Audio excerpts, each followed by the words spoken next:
দেখুন, আল্লাহ তাআলা কিছু খান না, আল্লাহ ঘুমান না। রোজাদারও কিন্তু রমজানে তার ঘুমও কম, আর খানা তো দিনের বেলায় নাই। ফলে দেখা যায় গোলাম এবং মালিকের সাথে একটা বৈশিষ্ট্যগত মিল হয়ে যায়। এজন্যই আল্লাহ তাআলা বলছেন যে শোনো, পরকালে আমি আল্লাহ রব্বুল আলামিন রোজাদারদেরকে মেহমান করে আমার সামনে হাজির করব। আসসালামু আলাইকুম ওয়া রাহমাতুল্লাহি ওয়া বারাকাতুহু। আহলান সাহলান, মাহে রমাদান। সম্মানিত দর্শক, শ্রোতা, ভাই বোন, যে যেখান থেকে দেখছেন দ্য ওয়েভ ফেইথের অনন্য আয়োজন রাহে নাজাত, সকলকে আন্তরিক মোবারকবাদ জানাচ্ছি। প্রিয় দর্শক, ভাই বোন, মাহে রমজান আসে, মাহে রমজান চলে যায়, কিন্তু আমাদের এই রমজানের যে মৌলিক শিক্ষা এবং রমজানের যে দাবি, তা অনেক ক্ষেত্রেই পূরণ করতে আমরা ব্যর্থ হই। শুধুমাত্র উপবাস আর কিছু ইফতার সাহারির মধ্যেই সীমাবদ্ধ থাকার জন্য রমজান আসেনি, বরং রমজানের দাবিটা আরও বেশি বড় এবং ব্যাপক। যদিও রমজানের গুরুত্ব ইসলামের দৃষ্টিতে অনেক বেশি, তার কারণ রমজান একটি ফরজ ইবাদত। আজকে রমজানের গুরুত্ব, ইবাদত এবং আমরা বেসিক কোন আমলগুলো করলে আল্লাহ তাআলা বেশি খুশি হন, আমরা সেই দিকে মনোযোগী হতে চাই। মূলত আল্লাহ তাআলা কোরআনের মধ্যে সূরা বাকারায় স্পষ্ট বলেছেন, ইয়া আইয়ুহাল্লাযীনা আমানু কুতিবা আলাইকুমুস সিয়াম কামা কুতিবা আলাল্লাযীনা মিন ক্বাবলিকুম লাআল্লাকুম তাত্তাকুন। অর্থ হচ্ছে, হে ওই সমস্ত লোক যারা আমি আল্লাহকে বিশ্বাস করেছো বলে দাবি করছো, তোমাদের উপরে আমি আল্লাহ রোজার বিধানকে ফরজ করে দিলাম, তোমাদের পূর্বদের উপরে, পূর্ববর্তী পূর্বপুরুষ যারা অতিবাহিত হয়েছেন তাদের উপরেও এই সিয়াম ফরজ ছিল।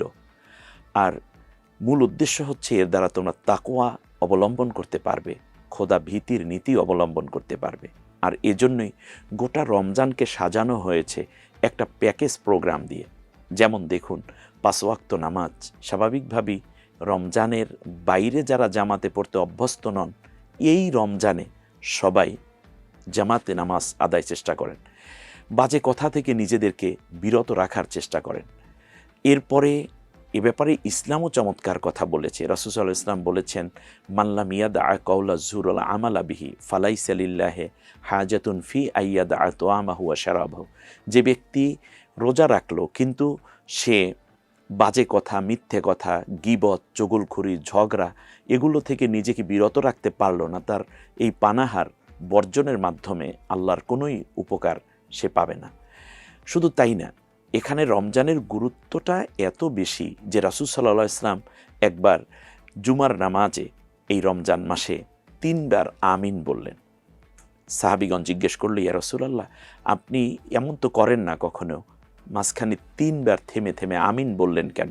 রাসূল সাল্লাল্লাহু আলাইহি ওয়াসাল্লাম বললেন যে শোনো, জিবরিল আলাইহিস সালাম এই 3 বার আমার কাছে এসেছে। প্রথমবারে তিনি এসে বলেছেন যে হে রাসূল, ওই ব্যক্তির জন্য আল্লাহ তাআলার লানত যে ব্যক্তি রমজান পেল কিন্তু এরপরেও সে তার জান্নাতকে খরিদ করে নিল না, জান্নাতের অধিবাসী হতে পারল না, তার জন্য আল্লাহ তাআলার লানত। দ্বিতীয় হচ্ছে, যে ব্যক্তি আপনার নাম শোনার পরে সাল্লাল্লাহু আলাইহি ওয়াসাল্লাম বলে না, তার জন্য আল্লাহর লানত। আর তৃতীয়বারে জিবরিল এসে বলেছে, এই পৃথিবীতে যে ব্যক্তি তার মা বাবাকে পেল অথচ খেদমত করে সে জান্নাত নিশ্চিত করতে পারল না, তার জন্য আল্লাহ তাআলার লানত। নাউজুবিল্লাহি মিন জালিক। তাহলে বোঝা যাচ্ছে, একদিকে ফরজ ইবাদত, অপরদিকে রোজায় যারা নিজেদেরকে সম্পৃক্ত করলো না, সিয়াম পালন করলো না, তাদের উপরে আল্লাহ তাআলার লানত থাকে। ইবাদতের গুরুত্ব বোঝাতে গিয়ে রাসূল সাল্লাল্লাহু আলাইহি ওয়াসাল্লামের যে কথাটা আমরা জিস্ট পাই তা হচ্ছে, এই রমজান মাসে মূলত কোনো নফল ইবাদত নাই। তার কারণ রাসূল সাল্লাল্লাহু আলাইহি ওয়াসাল্লাম বলেছেন, প্রত্যেক নফল ইবাদতকে আল্লাহ তাআলা ফরজের পর্যায়ে উন্নীত করে দেন, আর প্রত্যেকটা ফরজকে আল্লাহ তাআলা 70 থেকে 700 গুণ পর্যন্ত বাড়িয়ে দেন। প্রিয় দর্শক শ্রোতা, আপনারা বলতে পারেন যে এটা কেমনে হয় 70 থেকে 700, অর্থাৎ ন্যূনতম মিনিমাম বেনিফিট হচ্ছে 70, যা অন্যান্য মাসে সর্বোচ্চ 10 গুণ পর্যন্ত বাড়ানো হয়, রমজান মাসে এটাকে 700 গুণ পর্যন্ত বাড়ানো হয়। এরপরে আল্লাহ বলছেন শুধু 700 আর 70 নয়, বরং এটাকে আমি আল্লাহ রব্বুল আলামিন এত বেশি দেই, আল্লাহু ইউদাইফু লিমান ইয়াশাউ বিগয়রি হিসাব, তাকে আনকাউন্টেবল, আমরা যদি বলি যে কোনো গণনা করতে পারবে না এত পরিমাণ সওয়াব আমি রোজাদারকে দিয়ে থাকি। তার কারণ হচ্ছে রোজার কোয়ালিটি অনুযায়ী রোজাদারের ইবাদত, আন্তরিকতা, ইখলাস এবং তার তাকওয়ার কারণে আল্লাহ তাআলা সওয়াব বাড়িয়ে কমিয়ে দেন। সম্মানিত রোজাদার ভাই বোন, তাহলে আমাদের উচিত হচ্ছে এই মাসে বেশি বেশি করে ইবাদতে মনোযোগী হওয়া। অন্যান্য সময় আপনি তাসবিহ পড়লে সুবহানাল্লাহ একবার পড়লে একটা সওয়াব, আর রমজানে আপনি একবার সুবহানাল্লাহ বললে 70 থেকে 700 গুণ সওয়াব পাচ্ছি। এই মাসে আমরা যদি দান করি তাহলে স্বাভাবিকভাবে অন্যান্য মাসে 1 টাকা দান করলে 10 টাকার সওয়াব, অর্থাৎ 10 গুণ সওয়াব হয়, কিন্তু এই মাসে কমপক্ষে 70 থেকে 700 গুণ বেশি সওয়াব আমরা পেতে পারি। বিশেষ করে পরকালীন বিষয়ে রাসূল সাল্লাল্লাহু আলাইহি ওয়াসাল্লাম বলেছেন, রোজাদারদের বিষয়ে আল্লাহ তাআলা হাদিসুল কুদসির মধ্যে বলেছেন, আস-সাওমু লি ওয়া আনা আজিজি বিহি, যে রোজা আমার জন্যই রাখা হয় আর এর পূর্ণ সওয়াব আমি আল্লাহ নিজেই দেব। অন্যান্য যত ইবাদত সেগুলো বান্দা পেতে থাকবে, কিন্তু রমজানের যে সওয়াবটা আছে এটা কত বেশি, এটা আল্লাহ নিজ হাতে বান্দাকে দিবেন।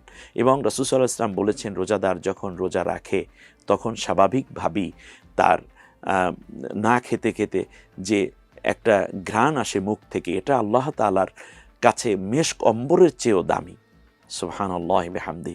আল্লাহ রাব্বুল আলামিন কোরআনুল কারীমের মধ্যে বলেছেন, সিবগাতাল্লাহ ওমান আহসানু মিনাল্লাহি সিবগা ওয়া নাহনু লাহু আবিদুন, তোমরা আল্লাহর রঙে রঙিন হও, আর আল্লাহর রঙের চেয়ে উত্তম রং কি হতে পারে।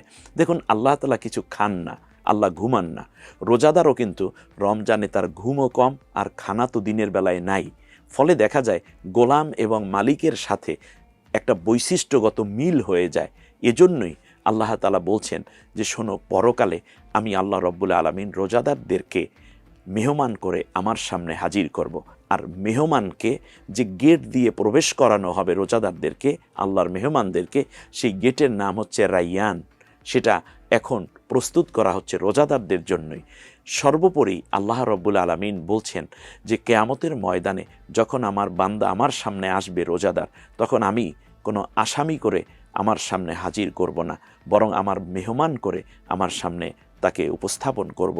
যেমন আল্লাহ তাআলা বলছেন, ইয়াউমা নাহশুরুল মুত্তাকিনা ইলার রহমানে ওফদা, আমি আল্লাহ তাকওয়াবান মানুষ যারা রোজাদার থাকবে, তারা তাকওয়া অর্জন করবে, আমি আল্লাহকে ভীতির নীতি অবলম্বন করে সে নিজের হালাল খানা বর্জন করলো, সে আমাকে ভয় করে ঘরের মধ্যে পানি থাকার পরেও পিপাসায় তার কলিজা ফেটে যাচ্ছে কিন্তু পানি পান করলো না, সামনে ইফতার থাকার পরেও সে চাইলে 1 মিনিট মাত্র আজান দিতে বাকি, 30 সেকেন্ড বাকি, এরপরেও সে ওয়াক্ত না হওয়া পর্যন্ত ইফতারটা করলো না। এই যে আমার ভয় করলো, এই কারণে আমি আল্লাহ রাব্বুল আলামিন কিয়ামতের দিন তাকে মেহমান করে আমার সামনে হাজির করব।